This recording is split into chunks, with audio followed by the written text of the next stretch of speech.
ketika mereka mentaati firman Tuhan. Dituliskan dalam Lukas 17 ayat 11 sampai 17.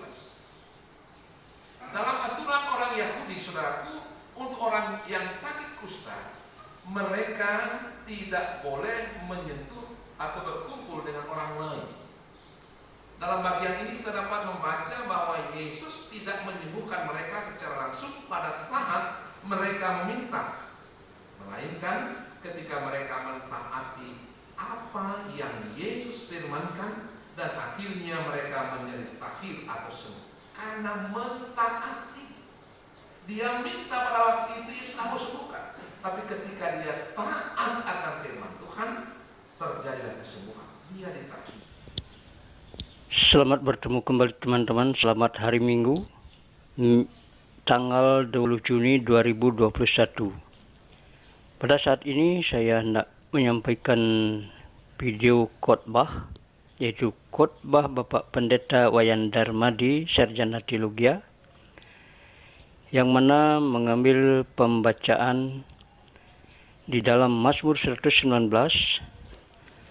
ayat 113 sampai 120. Mari kita dengarkan khotbah Bapak Pendeta yang dikhotbahkan pada tanggal 20 hari Minggu tanggal 20 Juni 2021. Selamat mendengarkan. Ayat 127 dari pembacaan kita tadi. Saudara-saudaraku yang dikasihi dan yang diberkati oleh Tuhan kita Yesus Kristus, firman Tuhan yang menjadi landasan perenungan kita dalam ibadah Minggu hari ini berbicara dan mengajarkan bahwa mencintai firman Tuhan harus lebih dari mencintai emas, bahkan dari emas tua. Tetapi hal yang sangat ironis, saudaraku, sering dilakukan oleh anak-anak Tuhan. Mereka seringkali mencintai emas lebih daripada firman Tuhan. Ada banyak fakta yang dapat dilihat bahwa demi emas, demi harta, orang rela menukarnya dengan keluarga, menukarnya dengan kesehatan, bahkan segala sesuatu yang seharusnya sangat-sangat bernilai bagi dirinya. Mencintai firman Tuhan bukan hanya bersedia mendengar, tetapi juga mentaatinya.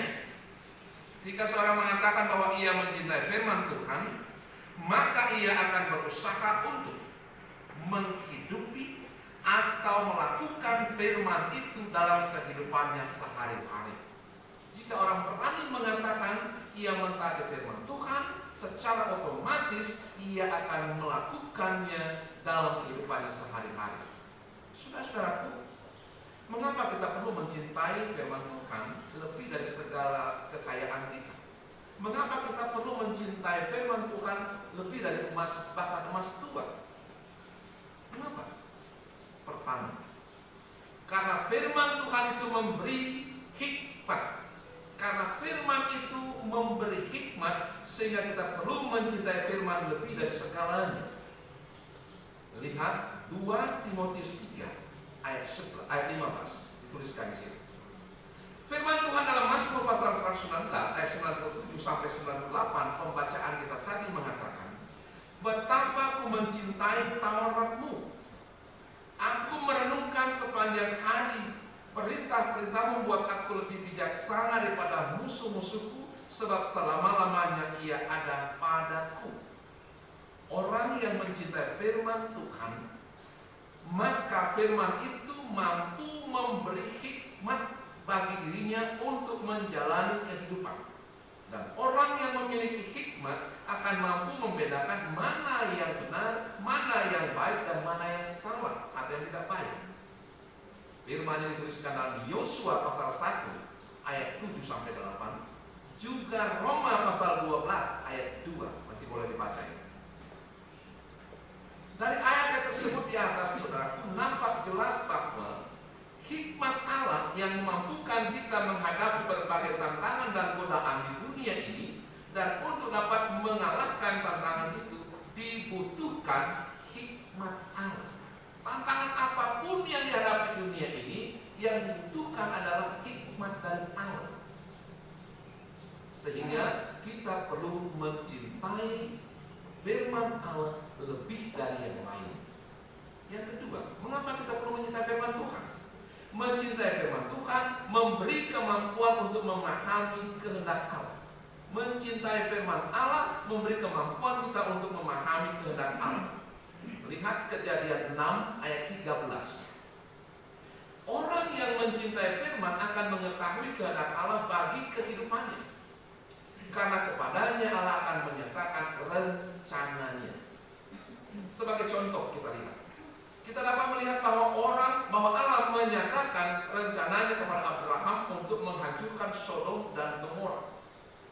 Allah juga menyatakan rencananya kepada Nuh untuk menghancurkan seluruh isi bumi ini. Dan kepada kita pun Allah akan menyatakan kehendaknya ketika kita dengan sungguh-sungguh mencari dan mencintai Dia dalam firman. Allah juga bisa memakai itu dalam rencananya ketika kita dengan sungguh-sungguh mencintai Dia dalam firman. Lalu yang ketiga, mencintai firman Tuhan memberi kemenangan dan keberhasilan. Memberi kemenangan dan keberhasilan. Lihat Mazmur 1 ayat 1 sampai 3. Dalam Mazmur 1 ayat 1 sampai 3 dengan jelas dinyatakan bahwa cinta akan firman Tuhan membawa janji kemenangan dan keberhasilan. Kita lihat Yosua dalam kepemimpinannya. Ia mengalami tekanan dan ketakutan yang sangat-sangat luar biasa. Tetapi pada akhirnya ia mengalami kemenangan. Mengapa? Karena ia berpegang pada janji-janji firman Tuhan. Dituliskan dalam Yosua pasal 1 ayat 7 sampai 8. Dalam kehidupan kita pun, apa yang kita takutkan saat ini, apakah itu masalah kesehatan kita, masalah keuangan dalam rumah tangga, pekerjaan kita, usaha kita, berilah tempat untuk Tuhan bertindak dalam kehidupan ini.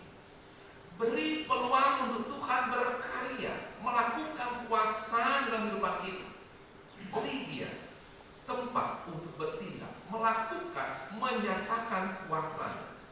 Miliki hati yang takut akan Tuhan, maka kita akan melihat kemenangan dan keberhasilan dalam kehidupan kita.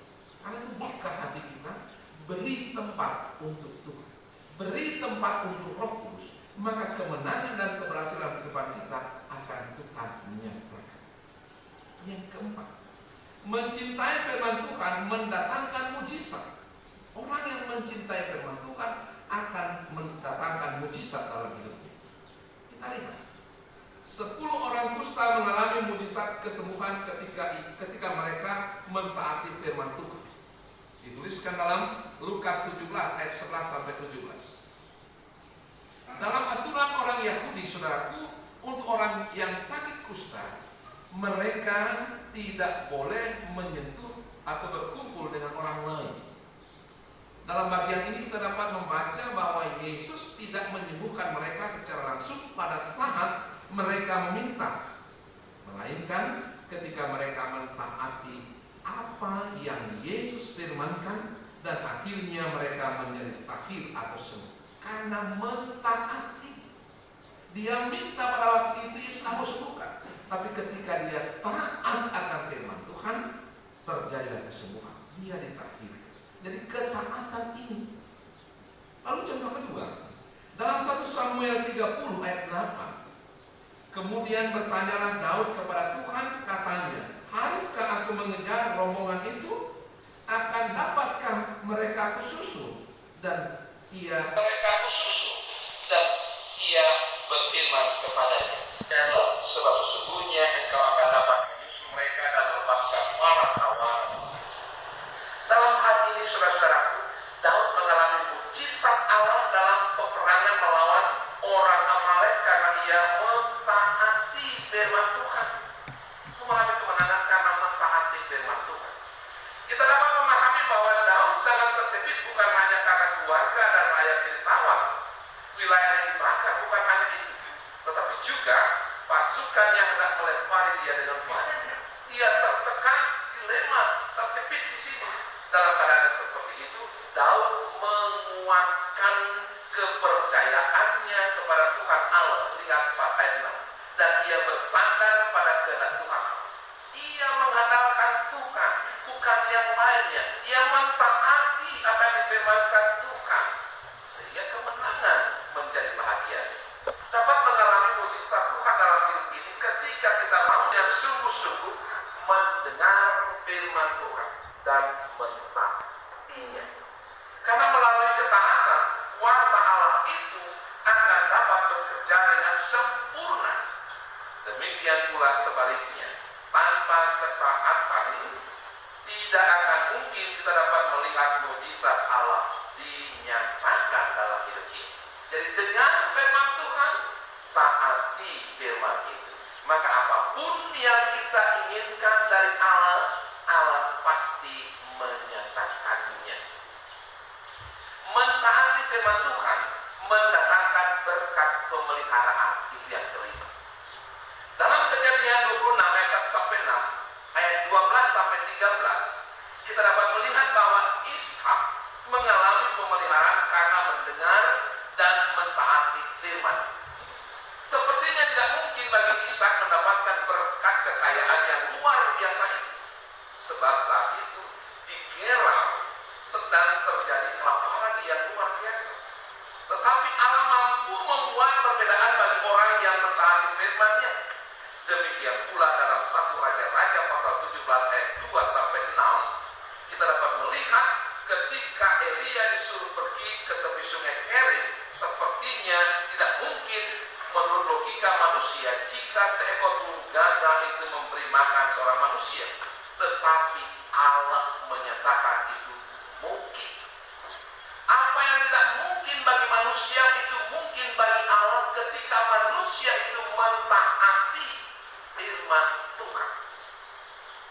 Juga seorang janda di Sarfat mengalami mujizat ketika ia mentaati firman Tuhan.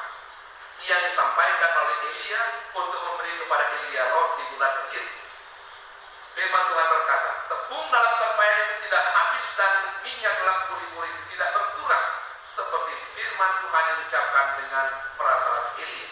Dituliskan dalam 1 Raja-Raja pasal 17 ayat 16. Nah, saudara-saudaraku yang dikasih dan yang diberkati oleh Tuhan kita Yesus Kristus, dengan memahami serta menghayati firman Tuhan secara khusus yang ia perdengarkan kepada kita saat ini, firman Tuhan mengingatkan kepada kita bahwa sebagai umat Tuhan, kita harus mencintai firman Tuhan itu lebih dari apa yang ada dalam kehidupan bumi ini. Karena hasil dari orang yang mencintai firman Tuhan bukan hanya memiliki hikmat, tetapi juga memahami kehendak Allah. Ia dibuatnya berhasil. Ia mengalami mujizat dan selalu dipelihara oleh dan dalam kasih. Jadi mendengar firman Tuhan, memahami serta mentaati firman itu adalah hal yang terutama dalam kehidupan orang percaya. Karena itu, orang-orang gereja selalu menggelar bentuk-bentuk ibadah yang sangat banyak. Ada ibadah minggu, ada ibadah komisi, PLKI, bapak, anak-anak, dan sebagainya. Ada ibadah kolom, ada ibadah yang bersifat insidental, misalnya ucapan syukur dan sebagainya. Ada banyak. Dan di situ diperdengarkan firman Tuhan. Firman Tuhan bukan sekedar untuk dibacakan dan diperdengarkan, tetapi untuk dipahami dan dimengerti, karena firman Tuhan akan mengantar dan membimbing orang-orang yang percaya untuk lebih mengenal Kristus Tuhannya. Dan dalam kehidupannya, Tuhan dapat menyatakan segala kuasanya, segala mujizatnya, dan pemeliharaan yang akan lebih dinyatakan. Apalagi di era zaman sekarang ini, kita berhadapan dengan berbagai persoalan. Persoalan hidup bernegara, persoalan hidup di tengah-tengah negara ini ada begitu banyak persoalan yang pelik. Juga di bidang ekonomi mengalami hal yang sulit, seperti yang dialami pada saat ini tengah-tengah kehidupan kita. Yang seharusnya kita panen 105 atau 10 hari, kita sudah mulai panen 90, 95 hari. Karena apa? Ada banyak tantangan.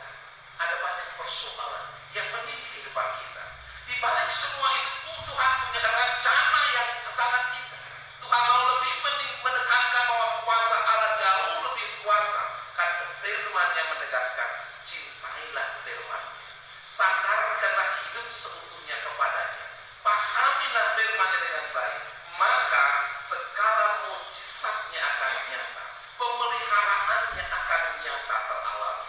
Ya. Kekhawatiran manusia perlu disingkirkan dengan selalu menaruh harap hanya kepada Tuhan Allah, karena segala kuasanya mampu mengatasi segala perkara kehidupan ini. Jangan gelisah, jangan takut, percayalah, Tuhan Allah kita adalah Allah yang mampu mengatasi segala perkara kita. Dan banyak contoh-contoh yang sudah ditulis dalam firman Tuhan yang sudah saya sampaikan, yang ditunjukkan oleh Allah kepada kita hari ini, lebih menguatkan kita dalam mengisi kehidupan ini, dan lebih kuat bersandar hanya kepada Dia. Karena itu saudara-saudara, milikilah hidup yang selalu mencintai firman Tuhan. Baca kitab suci setiap hari. Baca doa, baca kitab suci, doa tiap hari tumbuh. Ya. Kita baca firman Tuhan, kita doa setiap hari, maka iman kita akan semakin tumbuh di dalam Tuhan. Tuhan Yesus supaya segala berkat memberkati saudara, saya, dan kita semua orang-orang yang percaya oleh firman. Terima kasih sudah menonton, sudah mendengarkan firman Tuhan lewat khotbah Bapak Pendeta Iwayan Darmadi, Sarjana Teologi. Semoga Tuhan memberkati saudara-saudara semuanya. Jangan lupa like dan share khotbah firman Tuhan selalu.